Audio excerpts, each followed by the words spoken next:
हरियाणा के माजरा गांव में आज मैं आई हूं। ये हिसार जिले के आसपास पड़ता है।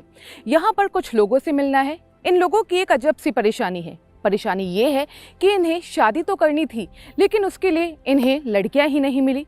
इनके अलावा भी यहाँ पर कई ऐसे नौजवान हैं जो शादी तो करना चाहते हैं, लेकिन उन्हें लड़कियां ही नहीं मिल रही हैं। आज के इस रिपोर्ट में हम इन्हीं लोगों की कहानी आपको दिखाएंगे।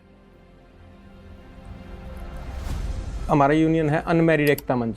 हम उन दो पार्टों में काम करते हैं। अनमैरिड एकता मंच मतलब अविवाहित लोग, फ्रेशर जिसकी शादी नहीं हुई। दूसरा है रांडा शब्द बोलते, जो हरियाणा में एक मजाक का है, वो मतलब है जो है उसका नाम है एकीकृत रांडा यूनियन हरियाणा।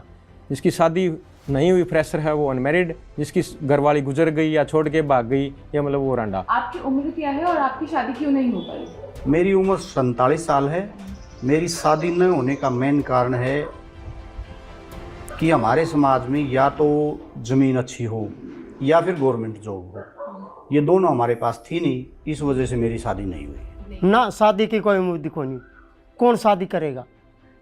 40-45 साल के हो गए तो कौन शादी करेगा? मेरी उम्र है 45 साल की। शादी तो जी जैसे एक तो ज़मीन नहीं, ज़मीन कुछ घर में थोड़ी है, और दूसरी बात कोई नौकरी नहीं। तो नौकरी नहीं तो फिर छोकरी नहीं। लेकिन लड़की की शादी ये सोचा कि भाई मैं तो सरकारी तो लड़का होना चाहिए और अच्छी खासी ज़मीन आनी चाहिए। तो सबका ऐसा तो काम नहीं होगा। गांव की गांव में शादी नहीं हो सकती ना, शादी तो दूसरे गांव में होगी। अब दो तरह की बातें हो रखी हैं जी। अब आज ज़मीन की तरफ भाग रहे हैं या फिर गवर्नमेंट जॉब की तरफ भाग रहे हैं। ज़मीन जो है रबड़ तो है नहीं कि बढ़ जाएगी। ज़मीन सीमित मात्रा में रहने लग रही है और सरकारी नौकरी मात्र 2.5-3% है ओवरऑल हरियाणा के अंदर। तो उसका कारण ये भी है। कुछ हद तक भ्रूण हत्या को मान सकते हैं, क्योंकि पीछे जो सेक्स रेशो था वो काफ़ी कम था।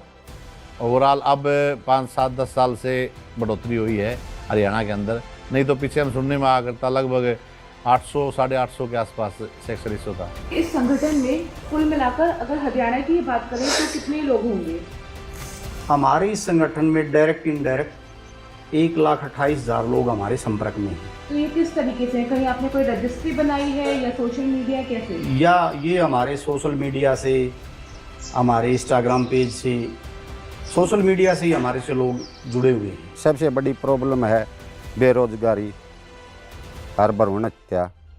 जब लड़कियां की कमी होगी तो बहू कहाँ से मिलेगी? रोजगार मेरे पास है नहीं। भ्रूण हत्या हुई है तो कहीं ना कहीं मारी भी उसी में मारी गई।